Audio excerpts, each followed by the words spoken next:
Good morning, and thank you for coming. Today, I am pleased to give an overview of the Ministry of Education's 2021-2022 fiscal year budget. The Ministry of Education's 2021-2022 budget allocation was reduced by just over $9 million from the original budgeted sum last year. However, the budget is $3.6 million less than the revised budget resulting from the impact of the pandemic. Although this figure may seem large, it is important to note that all and services will continue to be funded.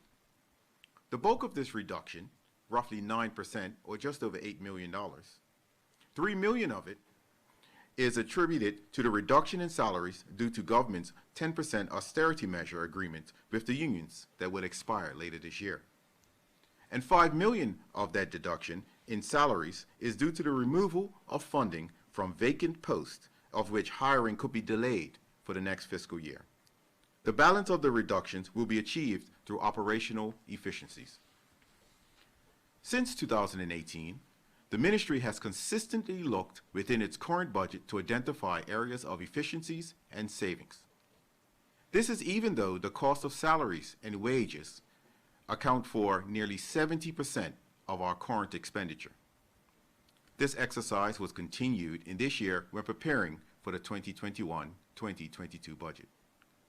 All departments, inclusive of the Bermuda College, have submitted lower budgets, understanding the government's fiscal position. As already noted, the majority of the savings were sourced from vacant funded posts in the Department of Education after first ensuring critical staff needs in our schools would be met for the current upcoming year. Operational grants for aided schools were mostly retained at the previous year's budget levels, while the remaining cuts were in operational expenditures throughout the departments. Now I want to highlight some of the operational expenditures that were reduced. In the ministry headquarters, the value of our external grants awarded were maintained at COVID revised amounts used for the last fiscal year. In the Department of Education, travel costs, electricity costs, staff uniforms, and external services have been reduced. Libraries, travel costs, book and periodical subscriptions, and at the Bermuda College, salaries and wages, cost travels, and marketing. The ministry has been very careful in these efficiency exercises not to sacrifice the delivery of critical programs with reduced spending.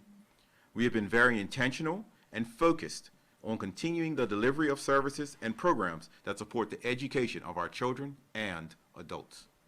Additionally, it was important for us to honor the agreed salary adjustments that will be given to our paraeducators and educational therapists scheduled for September. Now I would like to talk about some budget highlights. The Bermuda College.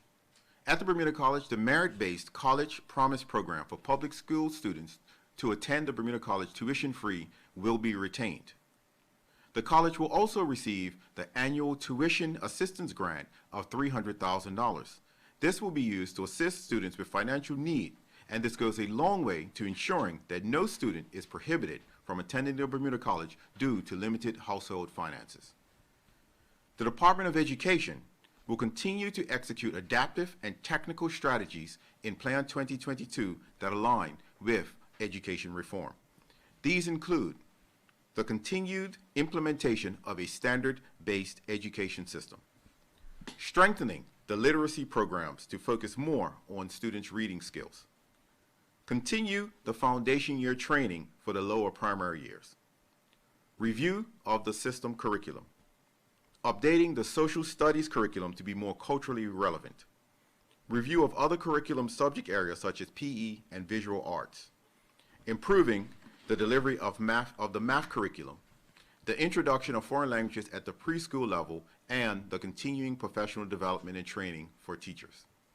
Within the Department of Libraries and Archives, several innovative new services that stemmed from the impact of the pandemic will continue, and these include curbside walk-up pickups, virtual programs, webinars, and STEAM grab-and-go kits for at the youth library. Within the Ministry of Education, The scholarships and awards offerings have been maintained at pre-pandemic levels and are currently being advertised with a deadline in April still in train. Education reform will advance with work continuing in the 4 domains of reform. 1, the investigative work of the team that's looking into an education authority. 2, the completion of the consultation process on the parish primary school proposal. 3, the execution of the Learning First program, focusing on the 6 national core priorities for education. And 4, establishment of legislation to change the current structure of the public school system from a 3-tier system to a 2-tier system, and that is the removal of middle schools and the introduction of signature schools at the senior level. So in summary, this global pandemic has required this government, like governments around the world, to rethink its approach to budgeting and adjusting to the new fiscal realities that we are facing. While this budget was extremely difficult to arrive at, I want to thank the technical officers for their hard work.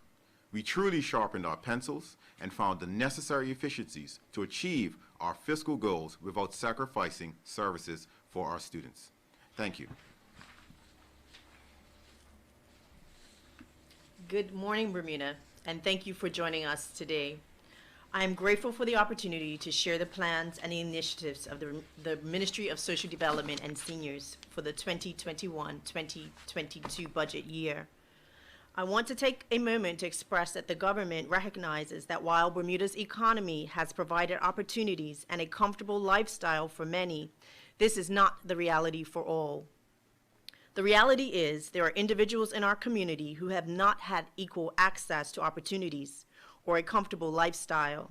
They have struggled and needed support for the basics of housing, food, education, and healthcare. Additionally, due to Bermuda's economic disruptions this past year, we have witnessed families experience further financial hardships. While it may seem that more money is the solution, economic challenges also have a social consequence.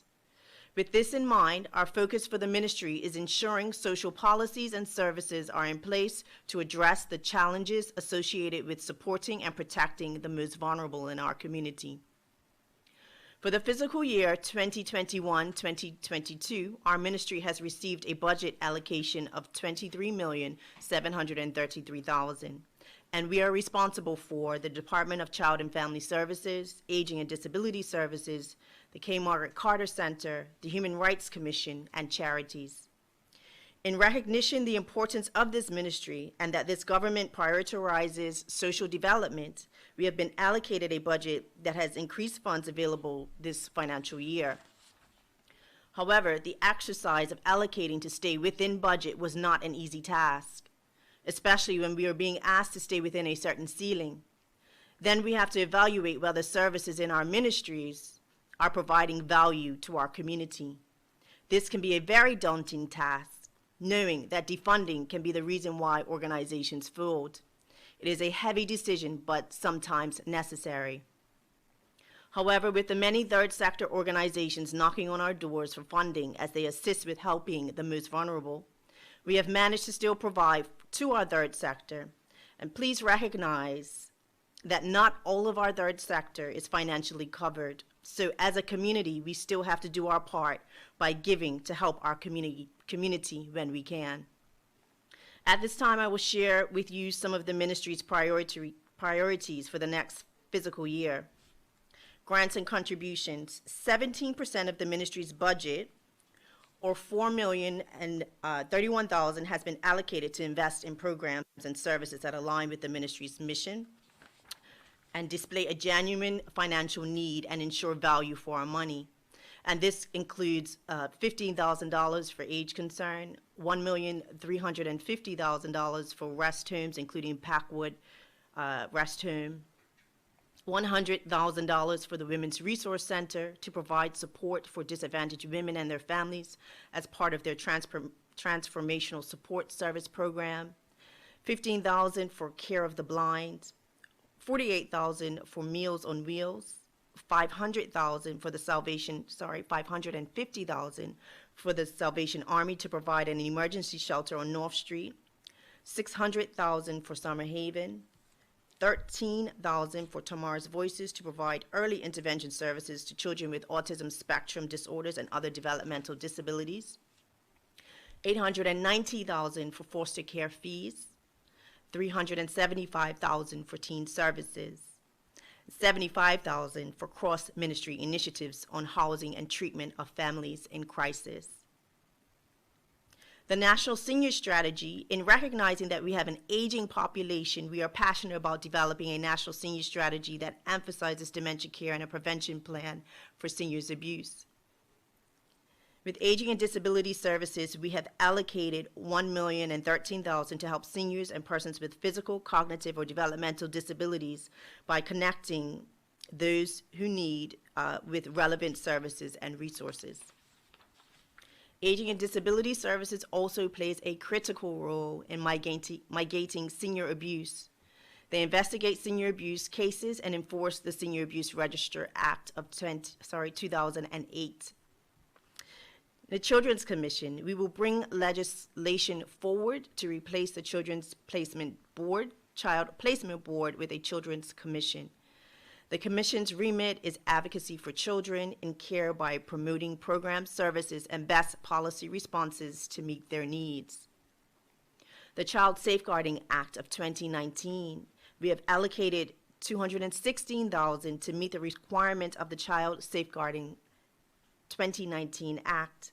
This act is crucial to children's well-being as it provides physical and psychological assistance to a child victim of a sexual offense and a child who is the perpetrator of a sexual offense. The Independent Living Coordinators, we are happy to announce that children in our care will no longer age out of support once they turn 18 years old. In fact, $600,000 has been allocated to support children in our care that may still require assistance with housing, post-secondary education, career guidance, and physical and mental health care. With referrals, assessment, and counseling services through the Department of Child and Family Services, we have allocated $1,210,000 to continue strengthening and supporting families at risk who are experiencing challenges related to behavior, trauma, social, family, school, and/or substances. Our residential treatment services have an allocation of $7,643,000 to provide residential services to children to reduce their risk level, increase positive coping skills, reduce problem behaviors, and increase family reunification options or appropriate alternate placements. Presently, there are 2 community-based group homes and clinical services designed to respond to adolescents at risk between the ages of 12 and 18 years old.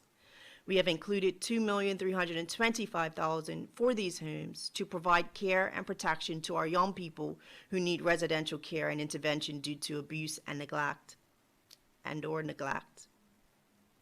All residential treatment services are driven by a comprehensive individual service plan that includes intervention and clinical strategies for all aspects of a young person's life. With case management, Bermuda's foster children, we have an allocation of $2,634,000 to support the 100 children who receive foster care services this fiscal year due to abuse and neglect.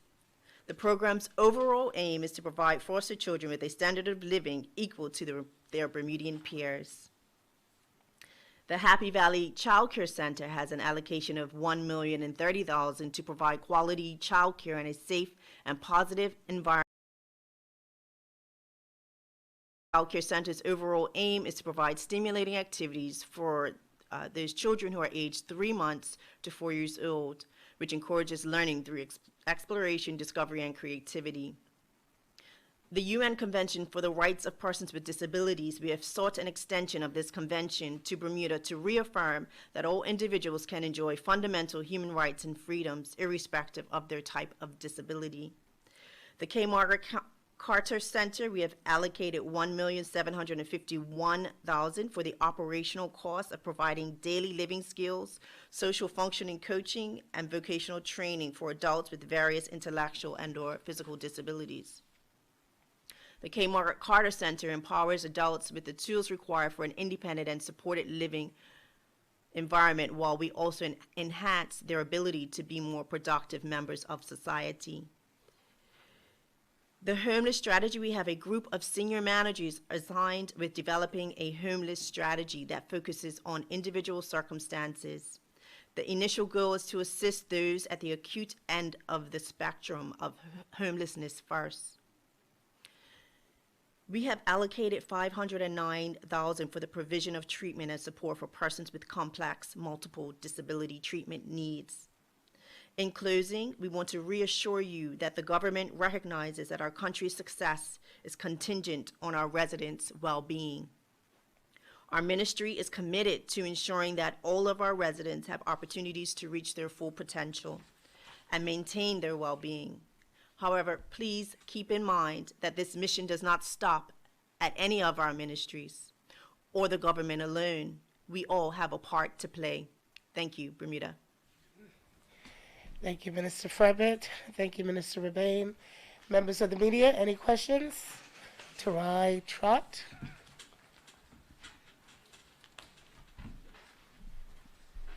Morning. Good morning, Tarai. Minister Rabain, what comes to mind is the number of consultants that education relies upon to do its work. I'm wondering how much consideration was given to cutting these consultants to achieve the cost savings that you talked about, consultants in general. I'm surely not understanding exactly what you're referring to, the number of consultants. Sorry, I should have clarified. For example, the consultants that was being relied upon for the redesign of the education system, for example? Just for clarification, because that seems to have been a narrative that has permeated through the media for whatever reason. Last year we spoke about the consultants that we were bringing on to help us with change management. The consultants are giving us advice on how to move from where we are to where we want to go. They're not here to design our education reform. And so it is quite necessary for us to have them if we want to have education reform. So as we looked across our budget for considerable savings, everything was taken into account. And when we did engage these persons when we engaged them back in last year, when we made the first announcement last year, the savings that you're talking about were already factored into why we needed them. And this is why our education reform is being done by Bermudians for Bermudians, and they are here to assist us.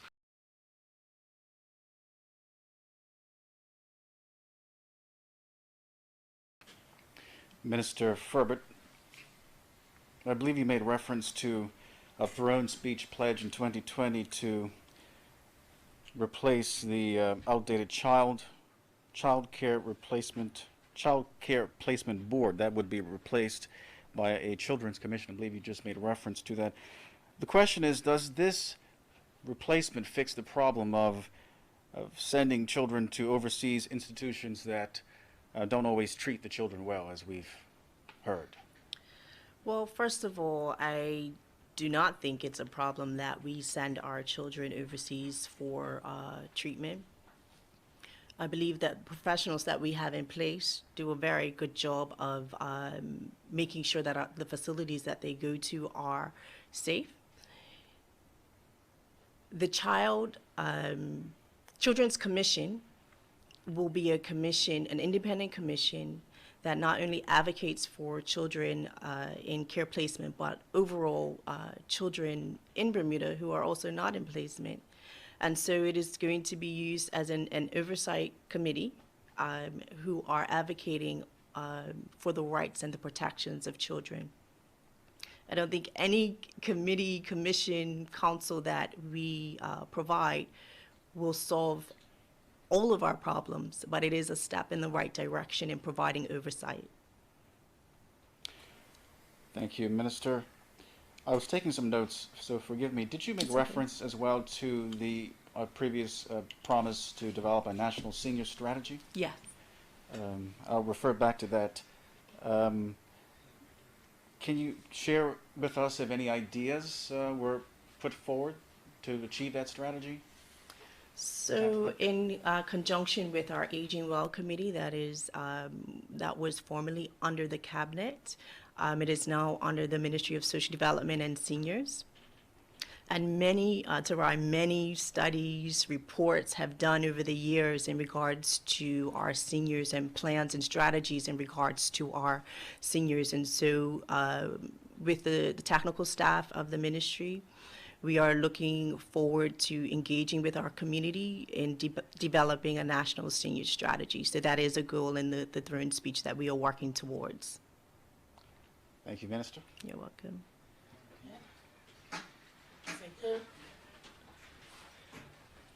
Sekou Henderson, World Gazette. Good morning, ministers. Good morning. Minister Rabain, you mentioned that funds were allocated from vacancies that were made within the Department of Education. I was wondering, does the ministry plan to fill these vacancies, and if so, when?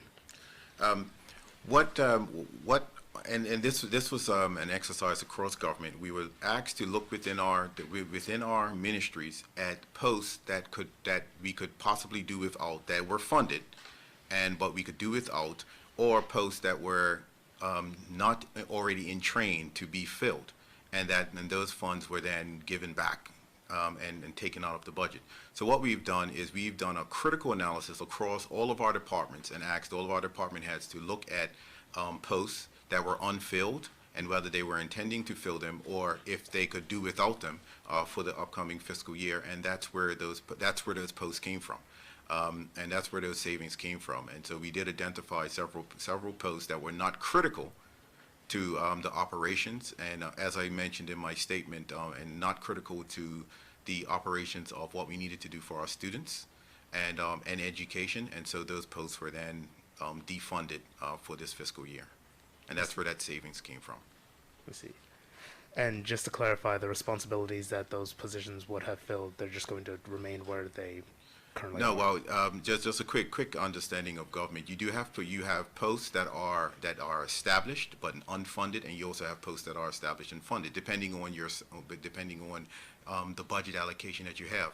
This is not something that is not done every year. Every year our budget, every ministry is given a budget ceiling, and you have to work within that budget ceiling. And there are some posts that you deem that just don't require to be filled, although they do exist. In this particular case, we've looked at that a little. We've looked at it with a little sharper eye this year, and managed to find some additional posts that we chose not to fund for this year to help us get to our cash limit. I see. Okay. And you mentioned that there were, actually, no, my apologies. That's everything. Thank you. That's it. Sorry. Yes. Thank you, Sekou. There being no further questions, we thank you, Minister Furbert. Thank you, Minister Rabain, and the press conference has ended. Thank you. Thank you.